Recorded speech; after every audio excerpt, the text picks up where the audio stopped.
Good morning. Welcome to my garden. This is a vitex tree, sometimes called the pepper tree. They were here in Texas in the early days when the Spanish put the Camino Real Trail, or Old Spanish Trail, and they planted the vitex trees all along the sides of them. They used different parts of the vitex tree for medicinal purposes. It's sometimes called the chase tree, and it was supposedly supposed to keep monks from doing something they weren't supposed to. And as you'll notice, we have salvias. These salvias are mealy-cup sage. They're a member of the mint family, and they're a little overgrown from the heat and everything, but I hate to cut them because the butterflies and the bees need the nectar. If you'll follow me through the garden is approximately 17 years old, and I've laid every rock, planted everything. The arbor that you're walking through, my son built that for me for my birthday one year. One of my favorite presents. He came, I designed it, and he built it. He's very handy with his hands. He's very talented. If you'll notice over here, we have the bee. My husband asked me if I wanted one of the bees that are now currently residing downtown. And I said, yes, absolutely. And before he could even blink, I had called the college so that I could get the process started. I designed the bee to be kind of a history of our family. The bee is a native bumblebee, and it's sitting on top of bluebonnets. The rock is a different way of mounting it, and it comes from up in central Texas. On one side, we have Texas Parks and Wildlife. On the other side is Texas Garden Clubs. I've been a member of Texas Garden Clubs for over 30 years, and my husband was with Parks and Wildlife for 32 years. The lakes have our children and our grandchildren's names on it, and on the very back is the brand and the name of our ranch, the Kensabi. It's a little bit of a family history. The plants around it are rain lilies, and you can see some are blooming right now. These came from Clyde Lacey's garden. He was very generous and gave me a big bunch, and they have multiplied and been very fruitful. I have lemongrass, there's daylilies, irises, vinca, and moss rose or portulaca. There's Gara. This is a beautiful, it's a hybridized native from Texas. And behind it is a porterweed. These are all very good at attracting butterflies. But the best plants that I have for attracting butterflies is the Greg's Blue Mist. If you'll follow me around, I'll show you the Greg's Blue Mist. This is an iris, African iris, and you can see it has a little white bloom. I grow it more for the grass than the actual blooms, although the blooms are beautiful. And the garden's a little rough around the edges because of the heat, but this is my magic part. This is the butterfly garden.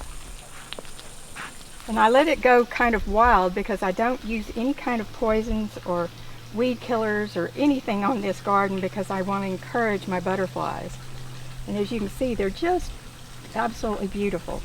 That is the pink flower is a bachelor button or Gumpharia. And then this is the Greg's Blue Mist. And for the life of me, I cannot remember the botanical name. Over here we have Turk's Hat. And of course the salvias. These are all things that bring in the butterflies and little birds.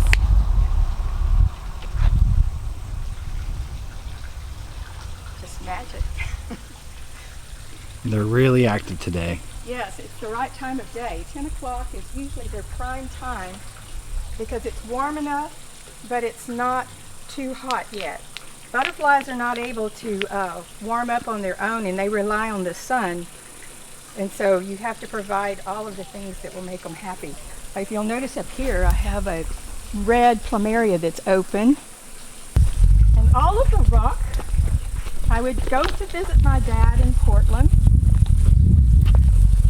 And every week when I'd go visit him, I would stop by the Taft rock place and pick up a week's worth of rock. And then I would slowly lay my sidewalks. I did not want to have concrete. So I went with rocks, and of course there's gravel. And in between the stones you can see Ruella. It's a native wildflower that has a real pretty soft blue flower. It's very attractive. And then you have a dwarf pomegranate. Oh, neat. Over here we have a Brazilian button and Cuban oregano, the variegated variety. And then this is Black Knight Oriental Lily.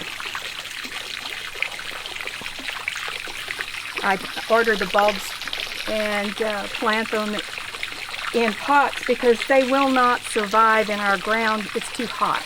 So I'll have them for that. I have plenty of caladiums. This tree needs iron. I cannot remember the name of this particular succulent, but I think it's fascinating because it has like ivy leaves on it. I need to look that up for you and I'll get the name for you. Right there is Clevia growing with, this has a beautiful orange bloom in the turquoise pot with the pink flamingo. It is so attractive when it's blooming. I saw them all over the place in California and had to have some. This is where I have a lot of my orchids.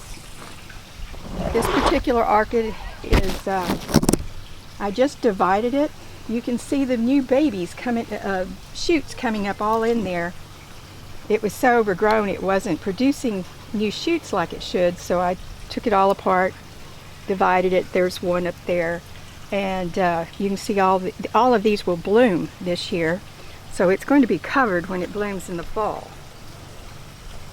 This is ginger, shell ginger, with coleus planted in it. I call this the boy garden because the little statue looks like my grandson. And he's sitting in the garden. And over here I have a brick. When we were doing the veterans little garden there between where the voting registration is, one of the things that everyone was able to do if you were in the military from B County, you were able to get a brick put in there. And so we got one for my dad, and it's there with my husband, my son, and one of our uncles. But this is the one that we got especially for my dad. It was in his yard until he passed away. And if you'll notice, I have a metal sculpture in here amongst the beautyberry with, it has butterflies. My daughter gave me that. And this rock came from Arizona. I liked it because it looks like a heart. And here we have Chinese fan palm. And then flax, the striped, the variegated flax, with some more of the Cuban oregano to make a very striking. And then this is a bird of paradise. This is it's also called Brazilian skyflower. It's very attractive, and it really attracts a lot of different types of butterflies. I saw some sulfurs on here earlier, but right now only the queens seem to be on it. And then I have the sapphire blue over here.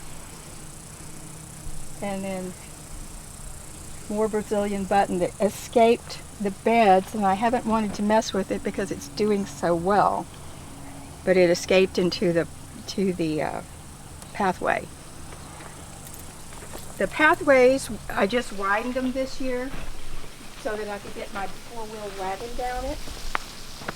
And all of this low-growing plant right here is a native Ruella. It has a little tiny blue flower.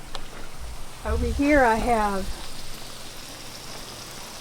agapanthus, sometimes called lily of the Nile. You can see where the blooms had been. You see all the little things coming up. I leave them because they look kind of like fireworks when they're not blooming. I think it's an attractive thing.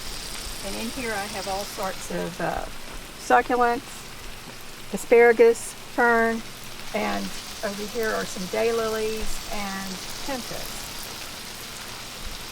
They're really great plants for a hot summer. Oh, here's one of the Ruella blooming. And the red plant is a bromeliad. I have a huge hanging basket here with a type of rickrack cactus, which is, it's supposed to bloom. Mine rarely blooms, but I just love the shape. It's so intriguing. And over here we have all sorts of plants that thrive in the shade. These are Casablanca bromeliads. You can tell by the spots on it. Actually, the more sun they get, the pinker the leaves are and the more the dots. This is a holly fern, and that is spider plant. More of the red bromeliad. I repeat plants in the garden because it makes the garden flow, so it draws the eye as long as you're repeating things. This is star jasmine. In the spring this has white blooms all over it and smells like heaven. And we have more asparagus fern. Sago palms.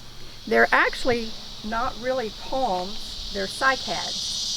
And they are an ancient plant.